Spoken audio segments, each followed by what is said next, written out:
La page Gimel Amud Bet, c'est écrit Ve'amar Rabbi Yoshua ben Levi, en haut de la page suivante. Lud ve'ono ve'geya charashim mukafot choma miyemot Yoshua bin Nun havu. En ces trois villes de Lud, de Ono et de Geya charashim, apparemment ils avaient des murailles au temps de Yoshua bin Nun. La Gemara demande Vahane Yehoshua Banani, est-ce que ces villes fortifiées, c'est Yoshua qui les a construites? Veha El Paal Banani. On sait que c'est El Paal, apparemment qui est quelqu'un qui vivait à plusieurs générations plus tard, beaucoup de générations plus tard que Yoshua. C'est lui qui a construit ces villes. Dirtiv, comme c'est écrit, ou Benei El Paal Ebra ou Misham Veshema, Hubana et Ono Vedlud. C'est écrit que El Paal, c'est lui qui a construit Ono Vedlud, ou Benotea et les environnements. Et la Gemara dit Tamer Asa Banani. Alors si c'est comme ça, je vais te dire que celui qui a construit ces villes, c'est en fin de compte Asa, le roi Asa. Derti Vayiven. Ici, il faut dire, lire Arei Metsura Biyuda. Vayiven Arei Metsura Biyuda.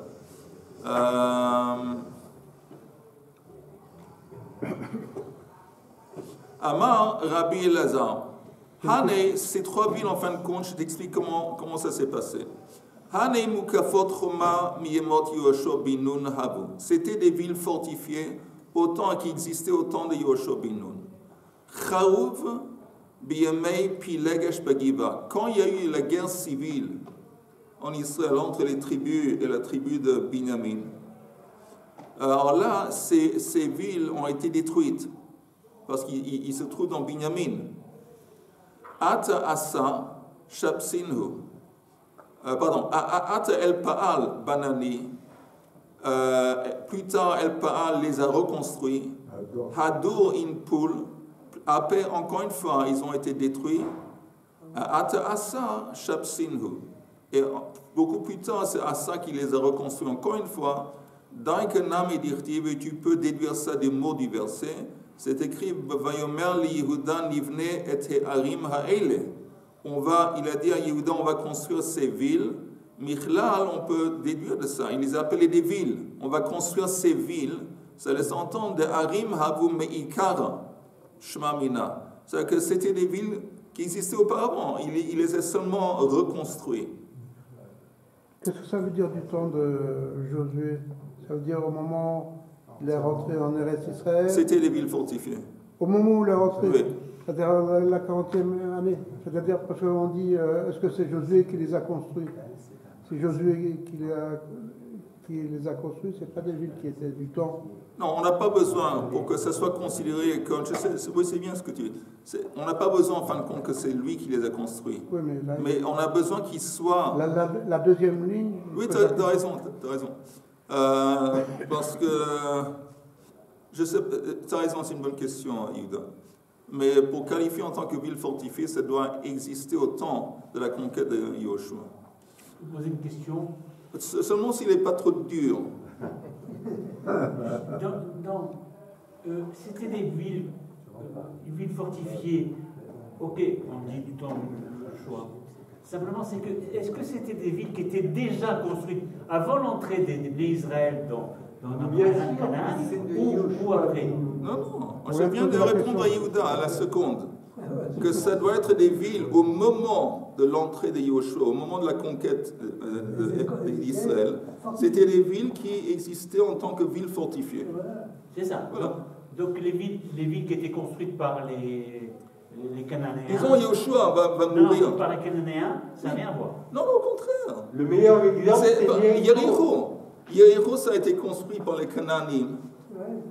Et c'est une ville fortifiée parce que, encore une fois, le critère qu'au temps de Yoshua, c'était des villes qui existaient, qui étaient fortifiées, même s'ils ont été construits auparavant par les Cananéens. Ok.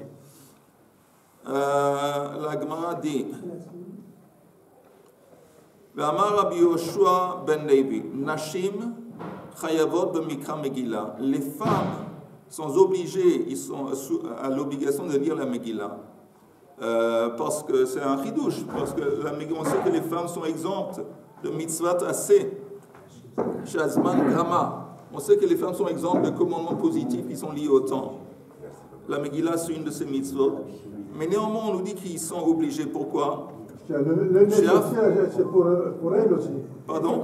Le nez, c'est pour elle aussi. C'est exactement ce que dit la Gemara. C'est pas pour elles aussi. C'est qu'elles ont une part active. Oh. Alors, intéressant ce que tu dis, on va voir. La Gemara dit pourquoi? Parce que eux aussi, ils étaient impliqués dans le miracle qui a eu lieu au temps de la Megillah. Maintenant, Rashi dit, si vous regardez le Rashi, que les femmes, ils étaient impliqués. Rashi dit, Sha'af ala nashim gazar haman lashmid laharog ulabed mina'ar vadzaken ataf nashim. Ça veut dire que la menace qui ciblait les Juifs, ça ciblait aussi les femmes, ils étaient également ciblés. Donc aussi la délivrance doit être aussi fêtée par les femmes parce qu'ils étaient ciblés par la menace. Oui, mais Taf, c'était ciblé. Oui, mais un Taf par définition, il est bichlal lo kashur le mitzvot. Regardez parce qu'aujourd'hui c'est le shloshim du Teva. Alors non, alors premièrement c'est pas vrai. C'est aussi aujourd'hui le shloshim on fait 30 jours après l'enterrement. Alors c'est. Bon, mais de toute façon c'est sans importance. Regardez le Tosfot. Nashim chayavot. Nashim arrête, on ne sait pas. Nashim chayavot b'mikra Megillah. Regardez le Tosfot à gauche. Mikan mashma shanashim motziot et ha'achirim yedei chovatan midelo ke'amar lishmoa mikra Megillah. Le Tosfot dit, comme c'est écrit dans la Gemara, que les femmes sont obligées dans mikra Megillah. Mikra, ça veut dire dans la récitation. C'est pas écrit qu'ils sont obligés à écouter. Ils sont obligés à lire, à le réciter. Tosfot dit apparemment ça laisserait entendre qu'une femme pourrait rendre quitte un homme s'il est également obligé dans la lecture de la Megillah. Elle peut rendre quitte une autre femme. Non, un homme. L'homme qui sait pas lire. Un homme. Un homme qui sait pas lire. L'enfant, oui, c'est un cas, comment dire, d'ochat. Non, mais si tu me dis que les femmes sont obligées également comme les hommes, théoriquement elles pourraient rendre quitte un homme. Ve'hachi nami mashma be'arachin de kama hakol kshirim likro et Megillah. Aussi dans Mesechet Arachin, il y a une phrase pareille qui dit que tout le monde est également obligé de lire la Megillah. Le masik hakol kshirim liitu yeimai. Qu'est-ce que ce mot hakol vient inclure? Inclure. Liitu, c'est inclure. Ou meshana liitu yein nashim. Là-bas aussi, ils ont conclu que ça vient inclure les femmes. Leotsi, afilu anashim. Et quand on dit on va rendre quitte, apparemment ça va rendre quitte même les hommes. Vekaché. Et il y a un problème avec ça. Deha tosefta tane behedia. Dans une tosefta, c'est écrit explicitement de tumtum ein motzi lo et mino velo et she'ein mino. Un tumtum, c'est quelqu'un dont le sexe est recouvert. Donc on ne sait pas en fin de compte si c'est un homme ou une femme. Un androgynos, c'est quelqu'un qui a les deux organes du sexe. Mais lui, le androgynos, motzi et mino, il peut rendre quitte un autre androgynos, comme lui. Vein motzi et sheino mino, mais un androgynos ne peut pas rendre quitte quelqu'un qui n'est pas un androgynos. Pourquoi pas? Apparemment, non. Apparemment, la logique, c'est androgynos. Si tu me dis peut-être c'est un homme, si c'est un homme, non, peut-être c'est une femme. Si c'est une femme, il ne peut pas rendre quitte un homme. De toute façon, ou pshita, de lo adif isha mandrogynos. Là, Tosfot dit, c'est évident qu'une femme n'est pas différente ou pas mieux qu'un androgynos. De quel point de vue? Parce qu'un androgynos, il a tout de même un aspect qui est mâle, qui est homme. La femme n'a pas du tout. Même si quelqu'un, il est disons à 50% un homme, et lui, il ne peut pas rendre quitte les femmes. Quelqu'un qui a 50% de femmes dans lui, androgynos, il ne peut pas rendre quitte une femme. Je vais recommencer. Quelqu'un qui est à 50% une femme ne peut pas rendre quitte un homme. Alors, quelqu'un qui est 100% une femme a plus forte raison. וכן פסקו ההלכות גדולות, דאישה מוציאה מינה, אבל לא אנשים. Et le Baal ההלכות גדולות, lui, il décrète que les femmes, ils peuvent rendre quitte d'autres femmes, mais pas les hommes. Là, j'ai une question au gynécologue. Est-ce que de nos jours, on peut faire une opération pour déterminer le sexe? Pour déterminer le sexe, mais quoi déterminer? Quel rapport? S'il y a une peau qui recouvre... Ça c'est tout. On peut faire une opération? Richard? Si vous voulez, il y a deux façons de reconnaître qu'un homme est un homme ou une femme est une femme. C'est le phénotype et le génotype. Le génotype, au niveau des gènes, d'accord? On fait une étude au niveau de la cellule et au niveau de l'atome à l'intérieur de la cellule. Et là, on sait, c'est 46XY ou 46XX, homme ou femme. Ça s'appelle le génotype. Le phénotype, c'est l'aspect extérieur, l'aspect masculin. Bon, je peux vous décrire ce que c'est un homme, ce que c'est une femme, je pense que vous le savez déjà. Moi, j'ai toujours pensé que le critère de savoir si c'est un homme ou une femme, c'est si on a peur des araignées. Voilà, exactement. C'est moins important. Veyesh Lomar, Non, mais c'est comment la personne, elle se définit. Pourquoi Ensuite, bon. Non, il a ses sens du mot britannique. En dépit du fait que Yehuda n'a pas eu le mérite d'être britannique, il a tout de même le sens du mot britannique. C'est un miracle. Veyesh Lomar, de Salke Da'atach, de Loyoil Kriatan, Afilu Lotsi Hanashim. On aurait pu penser que les femmes ne pourraient pas rendre quitte d'autres femmes. Le Kamashmelan de Chayavin, de Akol Chayavin, Beshmiya, Abadim Nashim Ektanim. Ok. Regardez le prochain Tosfot. Shaf hen ayu boto anes. Vous voyez? Piresh Rashbam, sheikar anes aya al yadan. Alors le Rashbam dit, pourquoi les femmes sont obligées dans la Megillah? Parce que la délivrance principale était à cause des femmes. Grâce aux femmes. Sheikar anes aya al yadan. Bepurim al yadei Esther. Bechanukah al yadei Yehudit. Pesach, on sait qu'un des héros de Hanouka c'était Yehudit, et une femme. Et aussi Pesach, on dit que dans le mérite des femmes qui étaient pieux et tzidkaniot, on a été délivrés. Et ça, ce que le Rashbam dit, vous savez quoi, les femmes sont libres? Parce qu'en fin de compte, ils étaient activement impliqués, parce que c'est eux qui étaient responsables à une grande partie de la délivrance.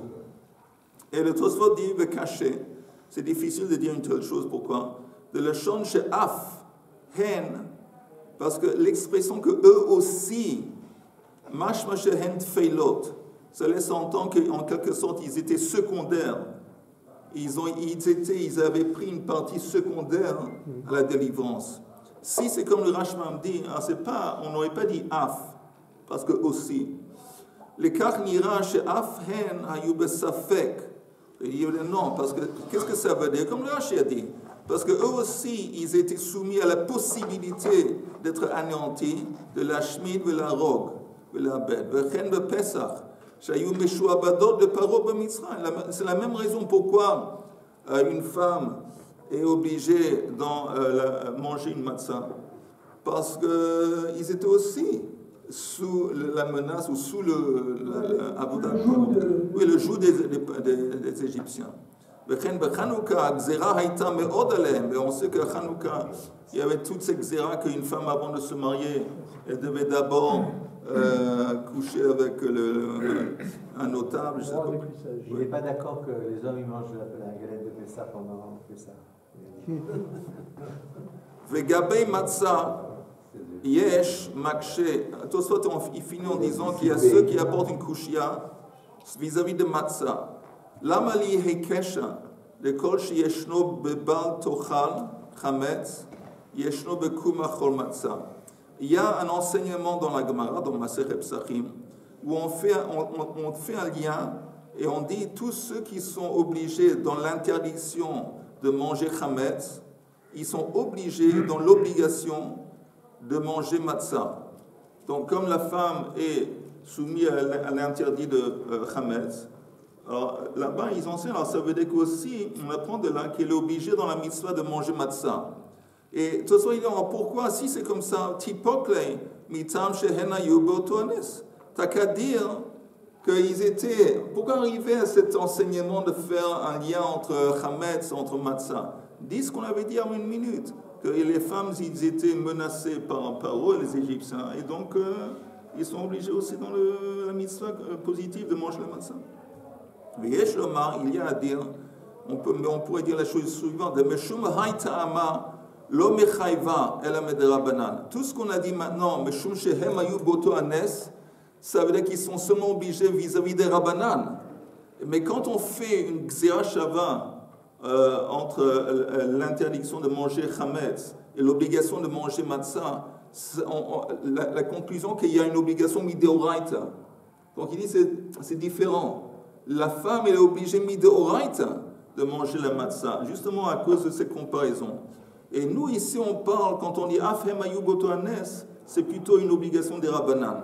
« Il lav mehekesha », voilà. Et il y a quelqu'un d'autre qui dit « Rabbeinu Yosef ish Yerushalayim tiretz de salka da'atach le miftara migzera shava ». On aurait pu penser que la femme serait exempte de l'obligation de matzah. Pourquoi? De tetvav de Chag HaSukkot. Parce que en ce qui concerne Pesach, on retrouve le 15. En ce qui concerne Sukkot, on retrouve le 15. On aurait pu faire une comparaison de la même façon que dans Sukkot. La femme est exempte. Elle serait également exempte dans Pesach avec la matzah. Donc on a eu besoin de faire le contrepoids. Et de dire néanmoins, il y a une comparaison entre l'obligation ou l'interdiction de manger chametz et l'obligation de manger matzah. Voilà. Ok, on retourne à la Gemara. La Gemara dit. Ça, c'était pour nous apprendre quoi? Que les femmes sont également obligées dans la mitzvah de Mikra Megillah. Et on a dit pourquoi chez Afhen Mayu Botones. On a expliqué un petit peu qu'est-ce que ça veut dire. Non, mais tout ça, ça vient au départ qu'une femme elle rendre quitte la Megillah. Il y avait quelqu'un, oui, en fin de compte, la lacha est qu'elle rend quitte les femmes. Que les femmes. Ouais. Et les tum-tum et tout, elle peut les rendre quitte. Si une femme. Non, parce que c'est possible que ces deux personnages, c'est possible qu'ils soient hommes. Alors, à cause de cette possibilité, si c'est un homme, apparemment, elle ne peut pas les rendre quitte. C'est-à-dire le tum-tum, il est obligé d'écouter deux fois, une fois par une femme, une fois de femme. Si une femme a son mari très fatigué, qui ne peut pas faire lire la Megillah, est-ce qu'elle peut le rendre quitte? Je pense que non. Non. On continue. Ve'amar Rabbi Yoshua ben Levi, Purim, shechal liot b'Shabbat, shoalin ve'dorshin b'inyano shel yom. Alors quand il y a un Purim qui se déroule le Shabbat, alors on apprend shoalin ve'dorshin. On est censé pendant ce Shabbat. Shabbat jamais tout. Si, oui, c'est possible. Oui, à Yerushalayim. Oui, le 15. Si Purim ça tombe, ça sort en Shabbat, on est censé pendant ce Shabbat de nous livrer une étude des lois de Purim. Maïr Purim. Alors, la Gemara demande qu'est-ce qui est spécial avec Purim? Afilu Yom Tov Nami. Mais cette règle s'applique à n'importe quel jour de fête. De Tanya, Moshe Tiken Lahem Israël. Sheyu Shoalin Vedorshin Beinyano Shel Yom. Ilchot Pesach Bepesach. Ilchot Atzeret Beatzeret. Vihilchot Chag Bechag. Moshe Rabbeinu a établi un principe général que pendant les fêtes, on est censé d'apprendre les lois qui concernent la fête elle-même. Okay? Même avant, c'est préférable. Pardon? Tu as raison, mais même un mois avant, apparemment, les Khatril, pendant Pesach aussi, peut-être il y a encore plus de choses à apprendre. Il y a Masmaot. Sur le chat. Alors la Gemara dit, non, il y a tout de même un chidouche en ce qui concerne Purim, c'est pour ça qu'on a dû enseigner Purim. À part Purim, qu'est-ce qu'on aurait pu penser? Nixor meshum de Rabba, comme Mashmalan. On aurait pu interdire ça, d'étudier la Megillah pendant Shabbat, à cause de Rabba. Parce que Rabba, qu'est-ce que lui, il a dit? Si vous voulez bien regarder le Rashi. Rashi à droite, il dit meshum de Rabba. De Gazar, les Kaman Bekriyat Megillah. Shema Ya'avirena Arba Amod Bereshut Rabim. Afkan Gazru Drasha Atukriya. Parce que Rabbi a interdit la lecture de la Megillah pendant Shabbat. De peur que quelqu'un peut-être ne va pas savoir comment lire la Megillah. Et il va transporter la Megillah en dehors à quelqu'un qui, oui, va savoir comment. Et là, il a oublié, il a profané le Shabbat, il a pris quelque chose de Reshut Yachid, de Reshut Rabim, ou il a transporté ça dans les Damot de Reshut Rabim. Et on aurait pu penser que peut-être c'est interdit d'apprendre la Megillah de peur en fin de compte que tu vas la réciter et la faire sortir. Mais comme Hashmalan que non, on n'a pas peur et c'est permis d'apprendre la Megillah. Quand c'est Shabbat, oui. On fait 3 jours. À Yerushalayim. Et au Shalaim. Oui. Oui. Vendredi, on lit la Megillah. Et Mishloach Manot le vendredi. Non, c'est dimanche, Mishloach Manot. Dimanche. Matanot l'a vu. Mais de toute façon, on va continuer dans la Gemara. Oui, mais moi je suis étonné par la réponse qui disent c'est vrai pour toutes les fêtes, Pessah, Sukkot, etc. Parce qu'en fait, ça commence comme ça. Lorsque le Purim tombe le Shabbat, oui. Alors on doit apprendre les lois. Alors normalement, si pour la réponse, on doit apprendre les lois pour toutes les fêtes, il n'aurait pas fallu. D'abord. Il n'aurait pas fallu préciser que c'est le Shabbat. Pour Purim, on apprend les vous entendez la très belle question de notre collègue estimé Yehuda. Il dit, mais pourquoi on parle du fait que quand Purim, ça sort le Shabbat? Quand il y a Purim, tu es obligé d'apprendre les lois de Purim. De la même façon que quand c'est Pessah, on est censé apprendre les lois de Pessah, quand c'est Adser et les lois d'Adser. Pourquoi quand c'est... Je propose la réponse. Il précise que c'est Shabbat. Oui, mais pourquoi? Pourquoi il y a besoin de déclencher? De toute façon, il y a une loi. Le Shabbat, on a le même problème avec Sukkot, avec le... Oui, le chauffeur au Rosh Hashanah. Avec les trucs comme... Mais pourquoi nous dire que pendant qu'on Purim sort le Shabbat, on apprend les lois de Purim? Et Yehuda dit pourquoi le Shabbat? Quand il y a Purim, on apprend les lois de Purim. Parce qu'il y a une interdiction de sortir avec la... Non, c'est pas lié. On te dit que quand Purim c'est le Shabbat, on n'est pas en train de parler de l'interdiction de réciter la Megillah. Tu as raison, interdit de réciter de peur qu'on va le faire sortir. On est en train de dire que quand c'est le Purim, ça sort le Shabbat, on est censé d'apprendre les lois de Purim. Alors la Gemara dit, c'est pas un chidouche. Chaque fête, pendant la fête, on est censé d'apprendre les lois de la fête en particulier. Et la réponse est peut-être que quand Purim sort un jour de semaine, on n'a pas le temps. On n'a pas le temps d'apprendre les lois. On n'a pas le temps. Quand tu dois préparer la Seuda, tu dois faire, attends une seconde, tu dois faire Mishloach Manot, tu dois faire Matano Ish le Re'eu, et tu dois la Megillah, lire, entendre la Megillah. Il n'y a pas beaucoup de temps qui reste pour apprendre. Le Shabbat, quand de toute façon il n'y a pas de récitation, il n'y a pas de... Alors, tu as beaucoup de temps dans lesquels, là, tu peux te consacrer à l'étude. Et je pense que peut-être ça, c'est la question. Peut-être. Non, c'est-à-dire que moi, j'ai compris... À la fin, ils expliquent que c'est pour le problème de pas trop... Non, à la fin, on te dit... D'accord. À la fin, on arrive à la conclusion que c'est une histoire de transporter la Megillah. Et ce qui m'a étonné, c'est la réponse intermédiaire. Ils disent, je ne comprends pas, pour toutes les fêtes... voilà. J'ai essayé de répondre. Moi, je pense que c'est surtout quand Purim tombe un vendredi, là, vraiment, il n'y a pas de temps du tout. La Gemara dit, ואמר רבי יהושע בן לוי, חייב אדם לקרוא את המגילה בלילה ולשנותה ביום, on est obligé de lire la Megillah la nuit et répéter la lecture le jour.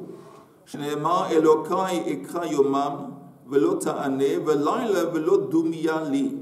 On va dans ce verset qui vient de Teilim, que cette idée, et il me semble que ce verset, Rashi le dit, a été tiré du Perek Teilim, la Menatzer al-Ayelet HaShachar.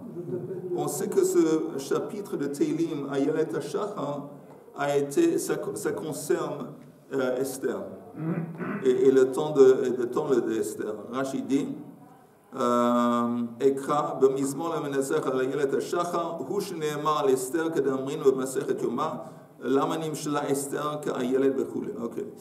Alors, là on voit dans ce verset cette idée de lire le jour et la nuit. Alors la Gemara dit, Savou mina le mikriya belelia, ou le mitna matnitin dida beyamama. On aurait pu penser, en se basant sur ce verset, qu'on lit, Mikriya, on lit la Megillah la nuit, ou le Mitna Matnitin, mais on apprend les Mishnayot qui parlent de la Megillah le lendemain pendant la journée. Si on se basait uniquement sur ce verset, Amar lehu Rabbi Yirmiyah, le didi mi par sheli, minei de Rabbi Chia ba'aba. Moi, on m'a expliqué clairement quel était son enseignement. Que Gon de Amrin, c'est comme les gens ils disent, Avor parshata da vatniya. Je vais apprendre cette parasha et atniya et je vais la répéter le lendemain. C'est pas le lendemain on apprend, le lendemain on relit encore une fois. Itmar nami, ça a aussi été enseigné. Amar Rabbi Chelbo Amar Ula bira'a. Chayav Adam likrot et Megillah belayla ou le shanota bayom shneemar le man yizamer hachavod velo yidom Hashem Elokai leolam odeka. Ok, en fin de compte, apparemment, il y a la lecture principale de la Megillah, c'est le jour.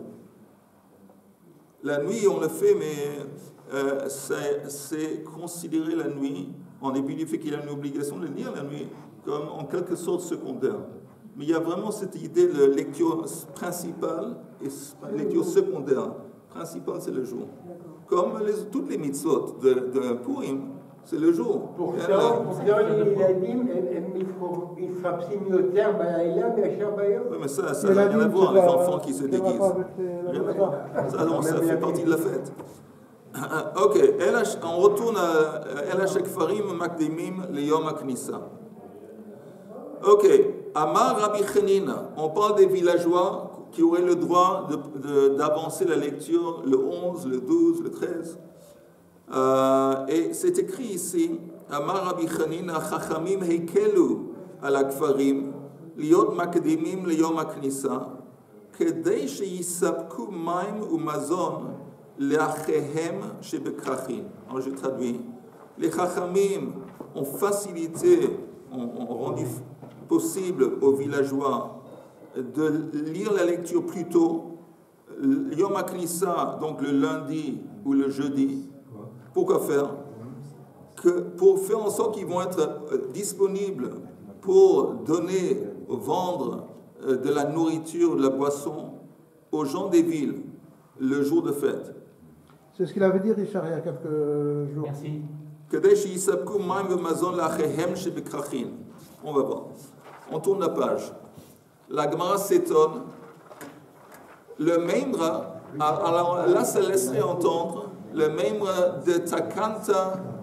D'abord, il y a un truc de base que tu dois savoir, que Richard, il n'a jamais raison. D'abord, ça, c'est le premier principe. Richard n'a jamais... Après, on continue.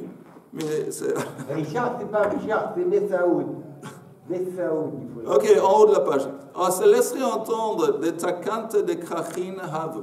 Si tu me dis ça, alors c'est qui? On fait un service à qui en fin de compte? On fait un service aux habitants des grandes villes. Si tu me dis qu'on permet aux villageois de lire la Megillah plus tôt, pour qu'ils puissent être disponibles pour vendre la nourriture et de la boisson aux gens de la ville, ça veut dire que c'est pas qu'on veut faciliter la vie des villageois, on veut faciliter la vie des habitants des grandes villes. Ça c'est ce que ça laisse entendre. Puis on veut faire du commerce aussi. Oui, mais le commerce aussi, c'est pour leur faciliter. Ils vont avoir de la nourriture, de la boisson à disposition. Alors la Gemara dit, et pourtant on a une Mishnah qui dit, Chal liyot b'sheni, kfarim ve'ayarot gdolot korin bo bayom. Si le 14, donc Purim, et ça tombe un lundi, aussi bien les villageois que les villes, les grandes villes, vont lire ensemble. Ken Korin Bobayom. Veim Ita, et si c'est vrai ce que tu me dis, qu'on veut aider aux gens de la ville qui vont avoir la boisson et trucs disponibles, Likadmu le Yom HaKnissa. On aurait dit, tu dis aux villageois, au lieu de lire le lundi, lisez le jeudi précédent. Lisez le jeudi précédent pour faire en sorte que vous allez être disponible pour vendre de la nourriture, de la récolte, de la boisson aux gens de la ville le lundi. Le fait qu'on permet aux villageois et aux gens de la ville de lire la Megillah le même jour, le lundi, ça contredit un petit peu ce que nous on dit. Si tu avais en tête d'aider aux gens de la ville. La Gemara dit non, là c'est pas possible dans ce scénario que tu nous as présenté. Havulehu asara. Parce que si le 14 c'est un lundi, le Yom HaKnissa avant qui était un jeudi, c'est le 10. Et on peut pas lire avant le 11. Bon, ça c'est déjà, c'est pas une possibilité. Tashma. Non, mais ça se prend un petit peu la queue parce que tout ça on avait dit le 11, c'est d'accord, c'était pour permettre aux villageois. Alors, qu'on autorise aussi le 10. Oh, alors, Yehuda vient de dire, pour ceux qui ont écouté, mais pourquoi pas? Pourquoi pas, si on veut faciliter la vie à quelqu'un, pourquoi on est limite bloqué au 11? Fais-le le 10 aussi. Mais qui a fixé cette limite? Pourquoi? Pour ceux qui étaient présents avant quelques jours, pour ceux qui étaient présents, pas seulement présents, mais aussi réveillés avant quelques jours, on avait appris Kayamim. Ils vont lire comme les jours. On avait dit, il y a une comparaison qu'il y a les jours qu'on ajoute, c'est comme les jours qui sont écrits dans lesquels on fête. Les jours qui sont inscrits dans la Megillah, qui sont les jours de fête, il y en a combien? 2, le 14 et le 15. Quand on dit Kayamim, ça veut dire qu'on peut seulement ajouter 2 jours. Et donc on avait dit avant qu'on ajoute le 11 et le 12. On n'a pas eu besoin d'ajouter le 13, parce qu'on avait dit le 13, de toute façon, c'est évident que c'est un jour de fête. Donc les 2 jours, on ne peut pas ajouter un 3e jour, parce qu'on avait appris Yamim Kayamim. Vous vous rappelez? Alors, on retourne. Mais Arabe, vous n'aviez pas dit aussi que c'était aussi, parce que si c'était le 10, alors il pourrait se trouver à Pessah. Non, on avait dit même le 11. Même le 11, ça pourrait être problématique au temps de l'exil, parce que les gens, ils se fixaient Pessah à travers la date de la lecture de la Megillah. Là, c'était dangereux. Ce qui commencent à lire le 11, ils vont compter, C'est quoi Yom HaKnissa? Yom HaKnissa, c'est le jour dans lequel le Beit Din, dans la ville, siégeait. Lundi ou jeudi. Lundi ou jeudi. Donc, je retourne à la Gemara. Tashma, Chal liyot b'chamishi, kfarim ve'ayarot gdolot, korin bo bayom. Si Purim, c'est un jeudi, le 14. Donc c'est écrit encore une fois dans la Mishnah que les villageois et les habitants des grandes villes vont lire ensemble le jeudi. Et encore une fois, la Gemara dit, Ve'im it, si c'est vrai ce que tu avais dit, Likadmu le Yom HaKnissa, d'Achad Asarhu. Alors là, on aurait dû dire aux gens des villages et aux villageois, vous aurez la permission de lire le lundi, parce que le lundi c'est le 11.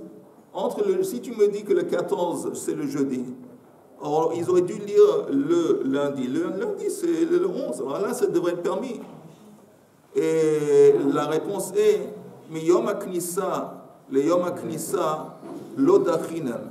On ne repousse pas d'un Yom HaKnissa à un autre. Si maintenant Purim c'est Yom HaKnissa, il n'y a aucune autorisation de pousser ça à un autre Yom HaKnissa. On va parler de jeudi à lundi. Tashma, mais venez écouter. Amar Rabbi Yehuda, et matin, quand est-ce qu'on peut lire la Megillah plus tôt? Encore une fois, c'est dans les endroits où il y avait cette coutume que le Beit Din siège le lundi et le jeudi. Aval makom she'ein yichnasim b'sheni ou b'chamishi ein korin ota ela bizmana ve'isal kedaitach. Et si tu penses dire que takanta de krachin hi, que cette idée de lire plus tôt, c'est pour faciliter la vie à ceux qui habitent dans les grandes villes, mishum de ein yichnasim b'sheni ou b'chamishi, le fait qu'il n'y a plus une coutume, il n'y a plus de coutume que le Beit Din siège le lundi et le jeudi, est-ce que ça c'est une raison de faire payer les habitants de la ville? Compris la question? Même tu me dis que quand il n'y a pas de coutume maintenant, qu'un Beit Din siège le lundi et le jeudi, alors là on ne peut plus lire la Megillah tôt. Mais même s'il n'y a pas de coutume, alors à cause de ça, qui va payer? Tu vas faire payer les habitants de la ville, ils ne vont pas avoir de la nourriture et de la boisson à portée de main. La Gemara conclut en disant, ne dis pas qu'on les permet de lire la Megillah plus tôt pour qu'ils puissent être disponibles, non.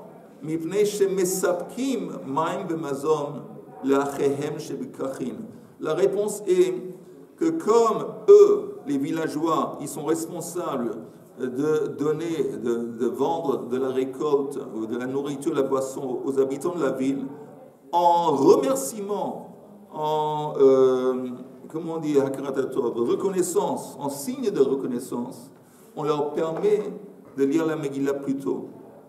Ça veut dire encore une fois,